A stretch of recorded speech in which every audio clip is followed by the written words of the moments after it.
Hello बच्चों, चलिए प्रश्न को देखते हैं। वक्र y x की घात 2 बराबर 4y एवं रेखा x बराबर 4y माइनस 2 से घिरे क्षेत्र का क्षेत्रफल ज्ञात कीजिए। तो हमें क्या करना है, यहाँ पे इस क्षेत्र का क्षेत्रफल ज्ञात करना है। तो देखिए, मुख्य अवधारणा हम सर्वप्रथम देख लेते हैं।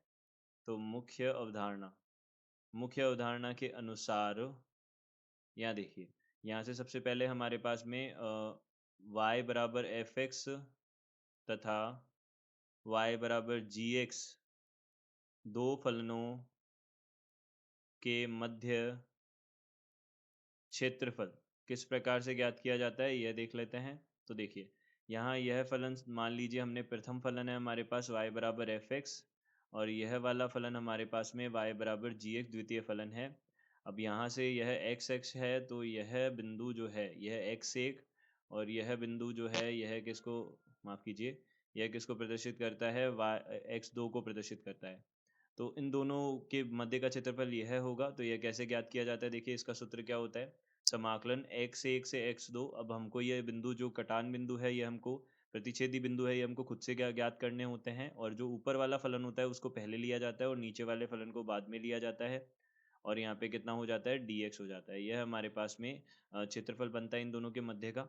तो देखिए, यहाँ से अब हम इसको हल करते हैं। यहाँ पे दोनों ग्राफ बनाते हैं, सबसे पहले दोनों वक्र बनाते हैं सबसे पहले। तो यह हमारे पास में हो जाएगी वाई एक्स, ये हो जाएगी एक्स एक्स, ये हो जाएगी एक्स एक्स, ये वाई एक्स हो जाएगी। अब इसके बाद में x की घात 2 बराबर 4y है। तो इसका जो ग्राफ बनेगा, x की घात 2 होता है तो वह वाई एक्स की परितः सममित होता है। तो यहाँ से हम क्या बोलेंगे, यह हमारे पास में क्या हो जाएगा, ग्राफ बन जाएगा इसका। अब देखिए, यह ग्राफ बन गया। अब y बराबर x बराबर 4y माइनस 2 है। तो सबसे पहले हमने क्या किया, इस रेखा को बनाने के लिए देखो, सबसे पहले तो x बराबर x की घात 2 बराबर 4y है, और उसके बाद में यहाँ पे x बराबर 4y माइनस 2 है। तो अगर हमने यहाँ पे x का मान 0 किया तो y का मान कितना मिलेगा, y बराबर हमको मिलेगा 1/2। तो यहाँ पे एक बिंदु तो x का मान 0 करने पे y का मान 1/2, यानी कि यहाँ से जाएगी यह रेखा। और जब हमने यहाँ से क्या किया, y का मान 0 किया, तो x का मान कितना मिलेगा, x का मान मिलेगा हमको -2, यानी कि एक बिंदु यहाँ -2 पे मिलेगा। तो रेखा कुछ इस प्रकार से जाएगी। अब देखिए, हमें क्या करना है, यह दोनों बिंदु ज्ञात करने हैं। यह दोनों बिंदु ज्ञात करने के लिए हमें इस समीकरण को, इन दोनों समीकरणों को हल करना होगा एक दूसरे से। तो देखिए, x की घात 2 बराबर 4y तथा यहाँ पे दूसरी जो समीकरण है वह हमारे पास है x बराबर 4y माइनस 2 है, यह हमारे पास है। तो हम यहाँ से क्या कर सकते हैं, देखिए इन दोनों को हल करना है। तो यहाँ इस समीकरण को मैं इस प्रकार से लिख सकता हूँ, 4y बराबर एक्स प्लस 2। तो हमने क्या किया, यहाँ पे दोनों को हल किया, एक में दूसरी समीकरण का रखा, तो x की घात 2 बराबर एक्स प्लस 2 बराबर 0 बनेगा। माफ़ कीजिए, ये बनेगा। तो हमने इसको हल किया, तो x की घात 2 माइनस एक्स और माइनस 2 बराबर 0। यहाँ से हमने देखा x की घात 2, इसको किस प्रकार से लिखा जा सकता है, इसको लिखा जा सकता है -2x प्लस एक्स और -2 बराबर 0। तो यहाँ से हमने देखा, x को बनिश लिया, x -2 बनेगा, प्लस 1 यहाँ x-2 बराबर 0 बनेगा। अब देखिए, x-2 को भनिश लिया, x प्लस 1 बराबर 0 बनेगा, तो x का मान 2 हो जाएगा और x का मान कितना हो जाएगा, -1 हो जाएगा। ये दो मान बन जाएंगे हमारे पास। तो हम यहाँ से बोल सकते हैं कि यहाँ x का मान कितना हो जाएगा, 2 हो जाएगा, और दूसरा मान कितना हो जाएगा, यहाँ x का मान कितना हो जाएगा, -1 हो जाएगा। यानी कि हमको सीमाएं मिल गई। अब हम क्या कर सकते हैं, ज्ञात कर सकते हैं इस फलन का क्षेत्रफल ज्ञात कर सकते हैं, मध्य का क्षेत्रफल दोनों का। तो क्षेत्रफल कितना हो जाएगा। अब देखिए, सबसे पहले हमें यह भी देखना होगा कि ऊपर वाला फलन कौन सा है। तो ऊपर वाला फलन हमारा कौन सा है, रेखा वाला फलन है। तो रेखा में x का, हमें y का मान चाहिए। तो y का मान किस प्रकार से देखेंगे, देखिए यहाँ पे हमारे पास जो वक्र है, एक तो है x की घात 2 बराबर 4y है, तो इससे तो हमको y का मान मिलेगा x की घात 2/4। और दूसरा है x बराबर 4y माइनस 2 है, तो इससे हम क्या कर सकते हैं, y बराबर x प्लस 2/4 लिख सकते हैं, ये बनेगा। तो यहाँ सीमाएं जो हैं वह तो हमको पता है, -1 से 2 तक है।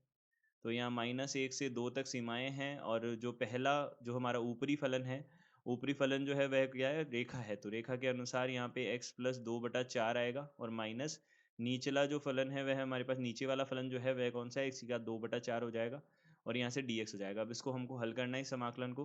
तो यहाँ से देखिए क्या हो जाएगा, -1 से 2 और 1/4 को हम बाहर ले सकते हैं। अब देखिए, यहाँ x प्लस 2 माइनस एक्स की घात 2 dx बनेगा। अब देखिए यहाँ से यहाँ पे जब भी हमारे पास समाकलन हो x की घात n का, तो उसका समाकलन क्या होता है, x की घात n प्लस एक बटा n प्लस एक और प्लस c होता है। तो यहाँ से हमने बोला 1/4। अब देखिए यहाँ हमने समाकलन किया तो x की घात 2/2 हो जाएगा, प्लस 2x हो जाएगा, माइनस x की घात 3/3 हो जाएगा। यहाँ -1 से 2 तक बन जाएगा यह बन जाएगा। अब देखिए यहाँ से 1/4 हमने पहले ऊपरी सीमा रखी, तो यहाँ पे 2 दूनी 4/2 हो जाएगा, और प्लस यहाँ पे 2 रखा तो 2 दूनी 4, और माइनस यहाँ पे 2 रखा तो 8/3। और इसी के साथ यहाँ हमारे पास में माइनस, अब ऋणात्मक चिन्ह -1 रखना है हमको, तो -1 की घात 2 यानी कि 1/2 हो जाएगा। और यहाँ से -2 हो जाएगा। देखिए -2, यहाँ -1 रखेंगे वहाँ पे तो -2 हो जाएगा, और यहाँ पे -1 की घात कितना हो जाएगा, 3 और बटा 3 हो जाएगा। तो यह -1 की घात 3/3 हो जाएगा। अब देखिए यहाँ पे हमने इसको हल किया, तो हल किया तो कितना बनेगा, देखिए 1/4। अब देखिए यहाँ पे भी 1/4 है, क्योंकि 1/4 तो दोनों के गुणा में है। तो यहाँ कितना बन जाएगा, देखिए यहाँ पे 4/2, ये 2 बन जाएगा, 2 प्लस 4 कितना हो जाएगा, 6, 6 माइनस 8/3, ये बन जाएगा, और प्लस 1/4। यहाँ पे देखिए ऋणात्मक चिन्ह है, 1/4। यहाँ से देखिए ये कितना बन जाएगा, 1/2 और -2, यहाँ से 1/2 और -2 कितना हो जाएगा, देखिए 4 माइनस माइनस 3/2 हो जाएगा, और यहाँ से माइनस माइनस प्लस 1/3 हो जाएगा, यह बनेगा। अब देखिए इसको हल करते हैं तो 1/4 गुणा यहाँ से कितना हो जाता है, 6 तिया 18, 18 माइनस 8 कितना हो जाएगा, 10। तो 10/3 और माइनस 1/4, यहाँ से कितना हो जाएगा गुणा में, देखिए इसको हल किया हमने, तो यहाँ से कितना हो जाएगा, 1/3 दूनी 6 हो जाएगा, यह 6, और यहाँ से 3 तिया 9, -9 और +2, यानी कि यहाँ पे कितना हो जाएगा, -7 हो जाएगा। तो -7, अब देखिए यहाँ पे प्लस हो जाएगा यह, तो कितना हो जाएगा, देखिए यहाँ से हमने देखा 10 बटा, यह 10 बटा कितना बन जाएगा, या फिर इसको बोल सकते हैं 5/6 बन जाएगा ये, और माइनस यहाँ से बन जाएगा माइनस माइनस प्लस 7 बटा यहाँ पे कितना हो जाएगा, 24 हो जाएगा। तो यहाँ एलसीएम लिया तो कितना बनेगा, 24 बनेगा। अब देखिए 24, और यहाँ से कितना हो जाएगा, 4 बार जाएगा ये, 5 चौक 20 प्लस यहाँ पे 7 कितना हो गया, 27 हो गया। तो यहाँ से 27 बटा यहाँ से कितना हो जाएगा, 24 हो जाएगा। देखिए यहाँ 27/24 हो जाएगा, तो यहाँ पे कितना आ जाएगा, 3 का भाग देंगे, 9 तिया 27, और यहाँ पे 8 तिया 24। तो यह क्या हो जाएगा, वर्ग इकाई हो जाएगा, यह इसका उत्तर हो जाएगा। तो यहाँ से हम बोल सकते हैं दिए गए प्रश्न का उत्तर 9/8 वर्ग इकाई है। आशा करते हैं आपको समझ आया होगा। धन्यवाद।